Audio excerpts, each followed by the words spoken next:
Olá pessoal, o Mundo FG está no ar e olha, amanhã, sexta-feira, tem testagem rápida para Covid-19 em Goiânia. O agendamento é feito no site saude.goiania.go.gov.br. Lá você confere a lista das escolas municipais onde os testes são feitos. Essa testagem é para quem não tem sintomas e é feita em pessoas acima de 12 anos. Quem tem sintomas deve procurar uma unidade de saúde para fazer o teste PCR. E essa semana o governo do estado começou a testar crianças e adolescentes de 2 a 18 anos em Goiânia. Não precisa de agendamento e os interessados devem ir acompanhados dos pais ou responsáveis com documento de identificação. Só pode fazer o teste quem não tiver sintomas de Covid-19. Os exames são feitos gratuitamente no drive-thru no campus 5 da PUC, na Avenida Fued José Seba, no setor Jardim Goiás, do lado do estádio Serra Dourada. Hoje e amanhã, no horário de 8 da manhã até 7 da noite e no sábado, de 8 da manhã até meio-dia. Há algumas semanas nós mostramos aqui no Mundo FG os primeiros resultados da pesquisa que fez sequenciamento genético de amostras do coronavírus de pacientes de Goiânia. Em 93% dessas amostras foi encontrada a variante P1, identificada primeiro em Manaus. Nessa semana eu conversei de novo com a professora Mariana Teles para saber o resultado final de todas as amostras analisadas. Foram 60 de Goiânia e mais 60 de outros municípios do estado, nos meses de fevereiro e março.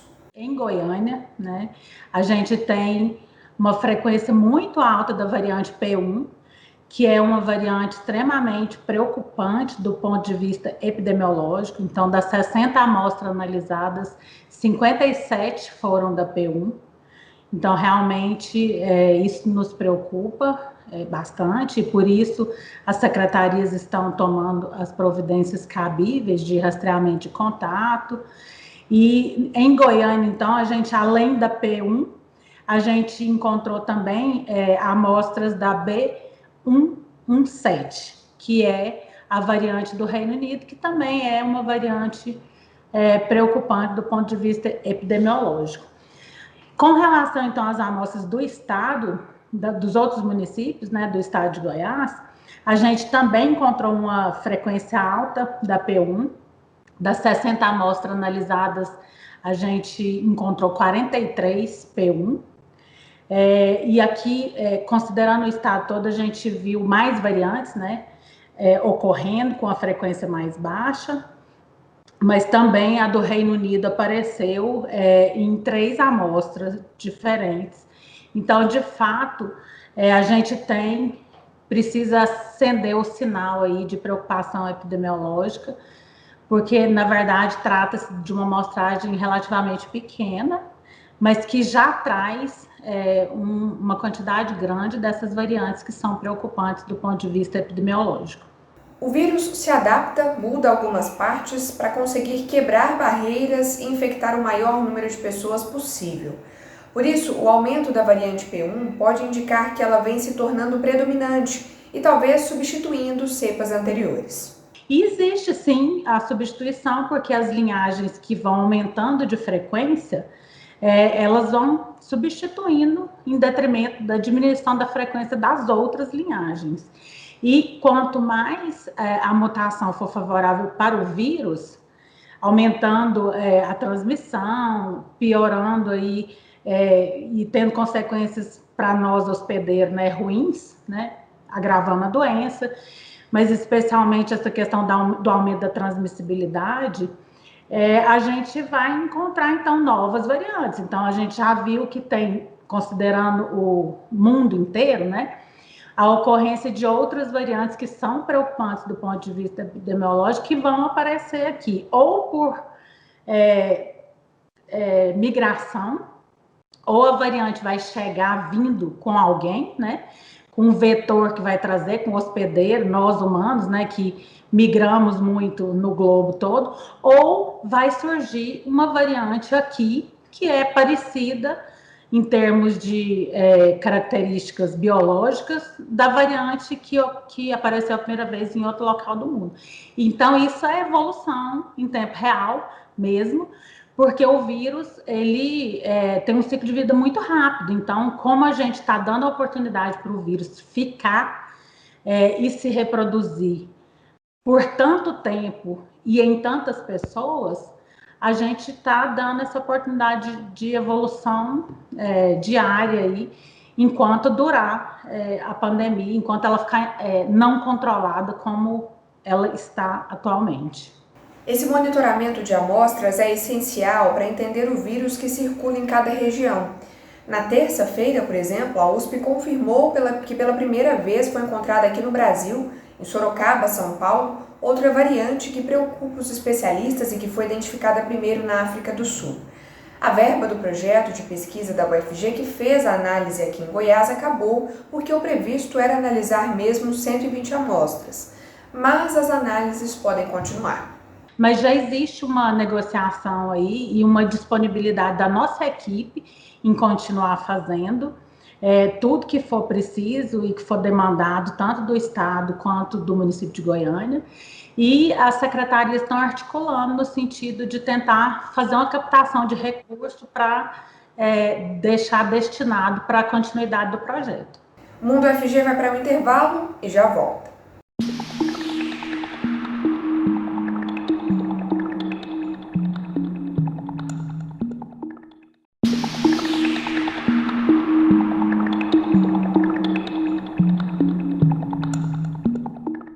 A chamada imunidade de rebanho acontece quando uma parcela da população se torna imune a uma doença infecciosa.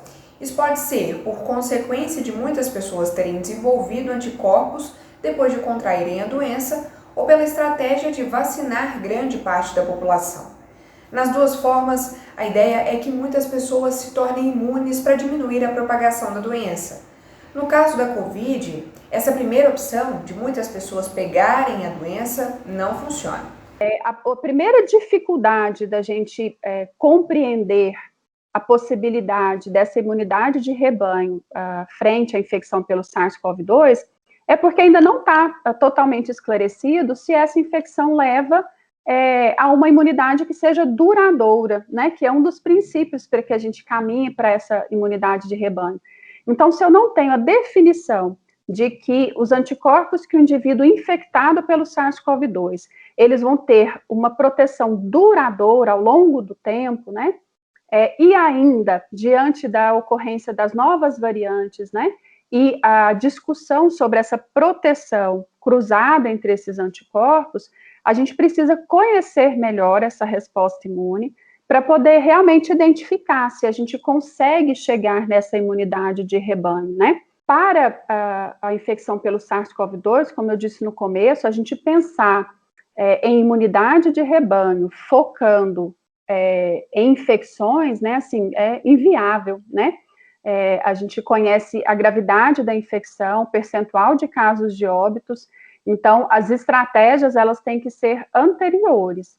A principal estratégia hoje é a vacinação, que no Brasil é lenta e foi interrompida nos últimos dias em algumas cidades, como Goiânia, pela falta de doses. Nessa segunda, o ministro Paulo Guedes disse para alguns investidores aí numa reunião, numa apresentação, que espera em 4 meses ter a imunidade de rebanho no Brasil pela vacinação. Qual que é a perspectiva hoje desse tipo de imunidade, né, que é a nossa alternativa, que é vacinar a população? Como eu disse, a gente está construindo conhecimento, né, para a SARS. Então, para cada infecção, para cada doença infecciosa, a partir, né, das investigações e do conhecimento desses aspectos da patogenia, né, da transmissibilidade e da resposta imune, consegue-se estimar qual seria a proporção da população necessária para estar imunizada, que representaria essa imunidade de rebanho.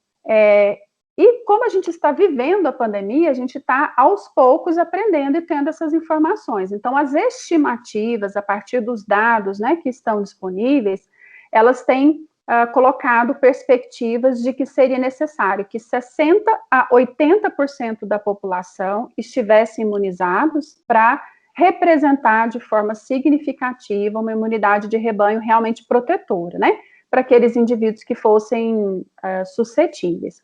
Para a gente chegar nisso, né, considerando as estratégias que a gente tem hoje, né, disponíveis de liberação das vacinas, né, para os diferentes estados, para as diferentes regiões, em 4 meses a gente não estaria chegando nesse percentual, né?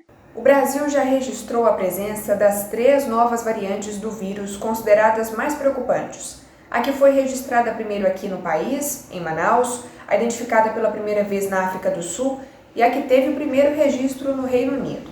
Já existem estudos que testam as vacinas contra essas variantes. A grande pergunta é como podemos pensar em imunidade de rebanho pela vacinação diante das novas variantes. E isso, se a gente entender, né, que é um vírus que vai estar em constante variabilidade, a gente tem que estar constantemente acompanhando esse perfil de variabilidade desse agente, para que a gente possa estar se antecipando, né, e podendo realizar atualizações, talvez, dessas plataformas vacinais, de forma a conferir a melhor imunidade para a população, né. Então, as vacinas já disponíveis, elas têm feito esses estudos, né, para avaliar a eficácia com relação às diferentes variantes, a gente tem tido bons resultados, né, a amostra da África do Sul, que é um pouquinho mais diferente, teria uma resposta um pouquinho diferenciada em relação às vacinas disponíveis, mas isso não é só de agora, a gente vai ter que manter sim, vai ser constante esse acompanhamento, tanto epidemiológico, né, dos casos de infecção e caracterização dessas sequências virais, para poder identificar essas variantes e associar com aspectos da infecção, mas também associado à resposta vacinal, né.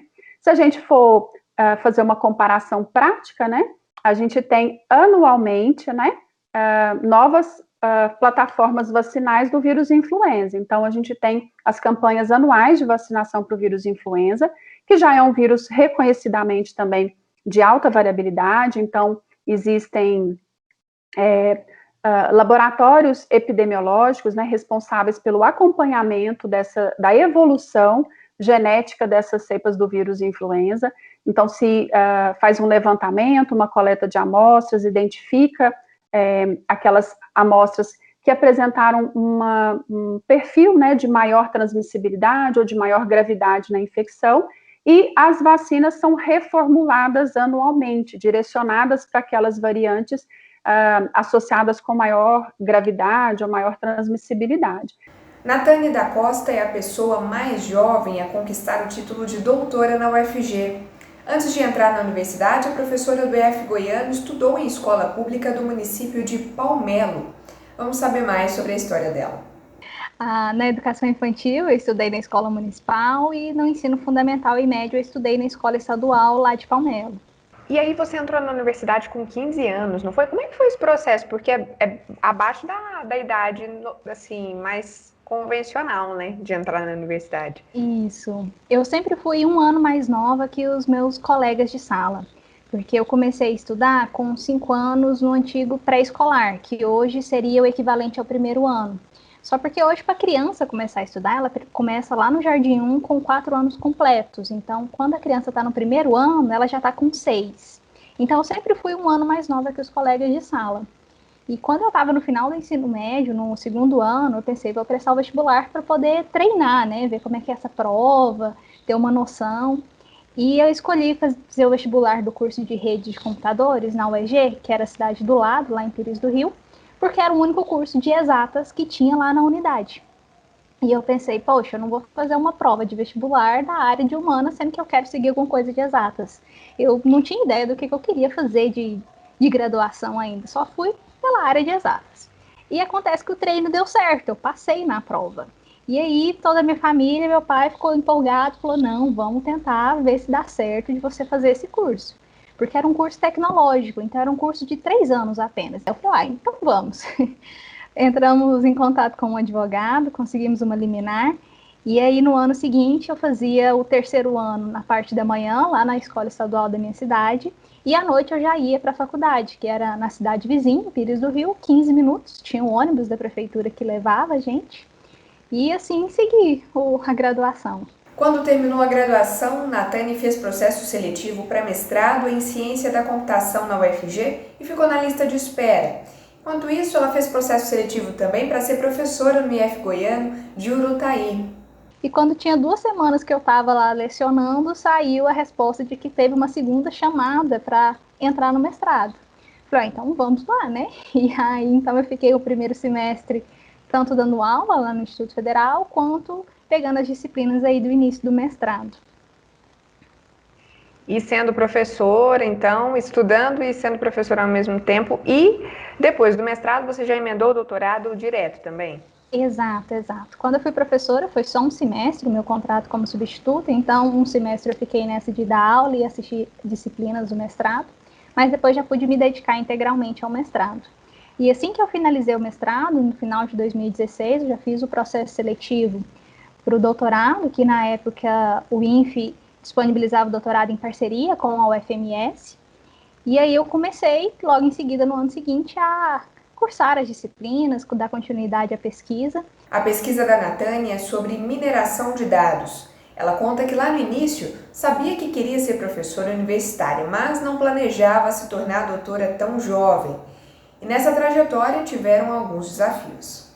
Em termos de ensino médio e graduação, acabou que eu não tive tanta dificuldade. O que eu mais senti foi no início da pós, realmente.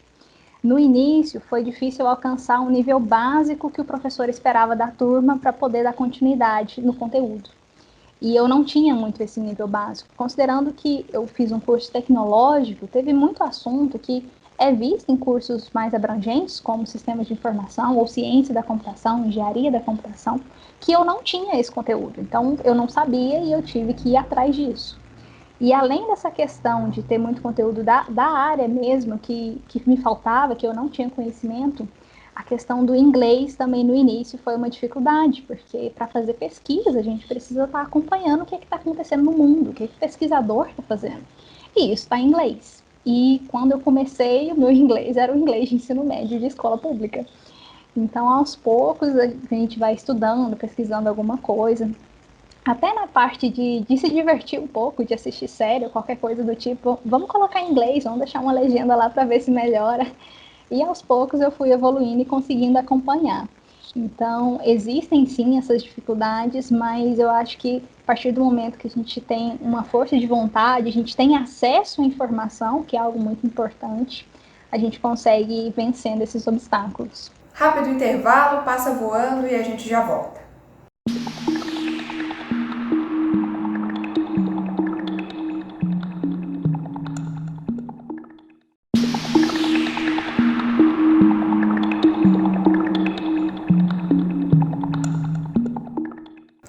Em 1999, a UFG lançava a primeira graduação em musicoterapia de instituições federais no Brasil.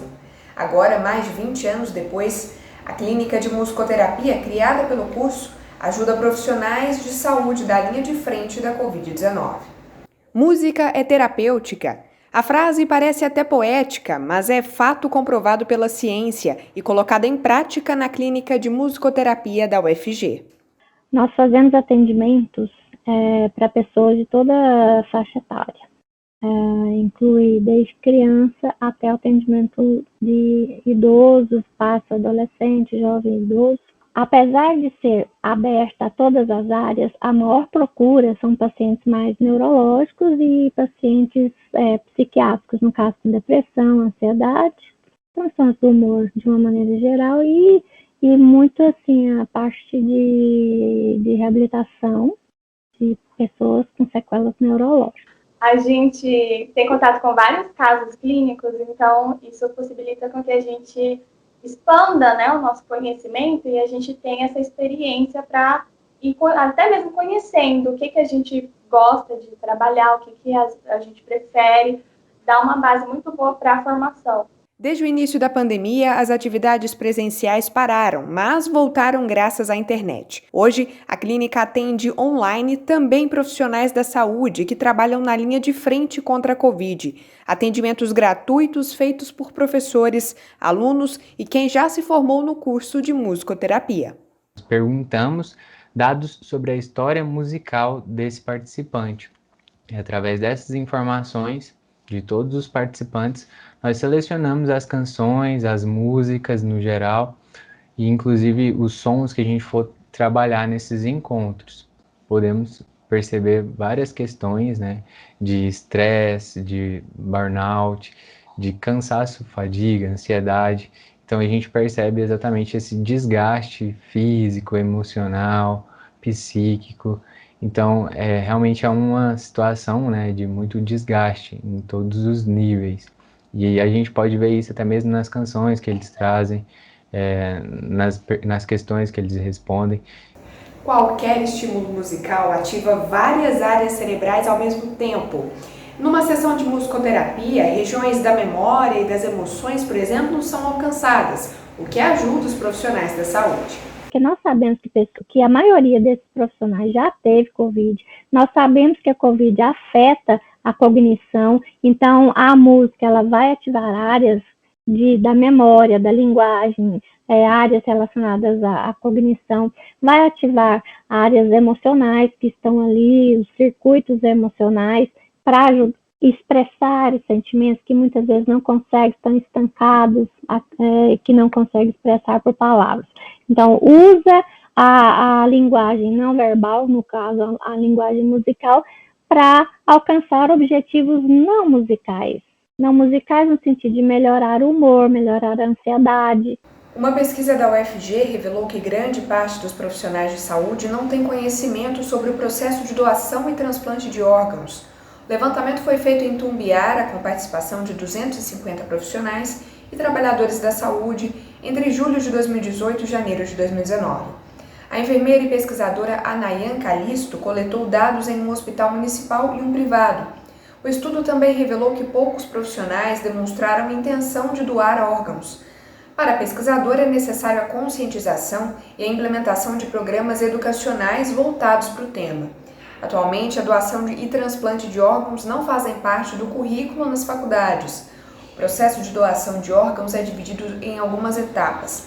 Primeiro é feita uma entrevista com a família, depois vem a captação do órgão, logo após a logística para a conservação e transporte do órgão e, por fim, a recepção, a implantação no receptor. Terminam amanhã, 9 de abril, as inscrições para o Sistema de Seleção Unificada, o SISU. Os candidatos podem fazer inscrição até 23 horas e 59 minutos pelo horário de Brasília. A UFG oferece 4.344 vagas em 95 cursos de graduação. Cerca de metade das vagas são para quem concluiu o ensino médio em escola pública ou com bolsa de estudo. A inscrição deve ser feita exclusivamente pelo site sisu.mec.gov.br. Para ficar por dentro de todas as etapas do processo, como o cronograma, confirmação online, matrícula e segunda chamada, você também pode acessar o site do SISU-UFG, sisu.ufg.br. O resultado da primeira chamada deve ser divulgado dia 13 de abril. Após o resultado, será divulgado o edital de matrícula com todas as informações necessárias. O Hora Lapei é um evento online e gratuito promovido pelo Laboratório de Empreendedorismo e Inovação da UFG. E na próxima quarta-feira, dia 14, tem live sobre competência para inovação no setor público. O evento será realizado no dia 14 de abril, às 10 horas, com o professor Antônio Isidro, da UNB. Será realizado online e, para aqueles que se interessarem, terá emissão de certificado. Para mais informações e inscrições, acesse lapei.face.ufg.br. Organizado numa parceria entre a Universidade Federal de Goiás e a Universidade Federal de Jataí, acontece dias 26 e 27 de maio o Seminário Internacional Racionalidade Social, Tecnologia e Adoecimento, abordando também temas que podem contribuir para atravessarmos esse tempo de pandemia. Na Faculdade de Educação, nós temos um núcleo que se chama Núcleo de Estudos e Pesquisas em Infância, Violência, Diversidade e Arte, que é o NEVIDA. Neste grupo, neste núcleo, nós temos vários professores e alunos da graduação e da pós-graduação, é um trabalho multidisciplinar, então nós temos várias áreas também, né, contempladas neste núcleo, é o pessoal da psicologia, da educação, da sociologia, da filosofia, de várias áreas. E nós começamos uma pesquisa no final de 2017 sobre o adoecimento na universidade, uma pesquisa mais ampla. E essa pesquisa, ela acabou se ampliando e nós conseguimos uma verba, um financiamento pela FAPEG, nós conseguimos bolsa, conseguimos esse financiamento para desenvolver algumas atividades, e uma das atividades é justamente um seminário, que é este que nós vamos realizar agora, que ele se realizaria, na verdade, o ano passado, antes da pandemia, um pouquinho antes, mas, em função da pandemia, nós tivemos que protelar. E agora ele veio em boa hora, infelizmente, né, porque é um momento difícil de pandemia, mas ele veio em boa hora porque é uma oportunidade justamente de nós discutirmos, debatermos. E nós vamos discutir nas mesas, que são mesas redondas, temáticas como, por exemplo, né, a violência doméstica, que leva ao adoecimento, o adoecimento infantil, a doença mental, que tem se acirrado muito com a pandemia. Vamos discutir também as dificuldades dos professores frente ao trabalho remoto, que também leva ao adoecimento, questões sobre adoecimento laboral, né? Dia 16 de abril, 4 da tarde, acontece a palestra Por que o PIP? Programa de Iniciação à Pesquisa Científica, Tecnológica e em Inovação da UFG. Os palestrantes são o professor Gesiel Carvalho, pró-reitor de Pesquisa e Inovação, e a professora Rejane Faria, diretora de pesquisa da PRPI. A pauta é sobre o Programa de Iniciação à Pesquisa que está com as inscrições abertas neste momento. Para mais informações, acesse prpi.ufg.br e saiba mais. O Mundo UFG fica por aqui. Muito obrigada pela companhia. Fique em casa sempre que você puder. Se precisar sair, vá de máscara. Até a próxima.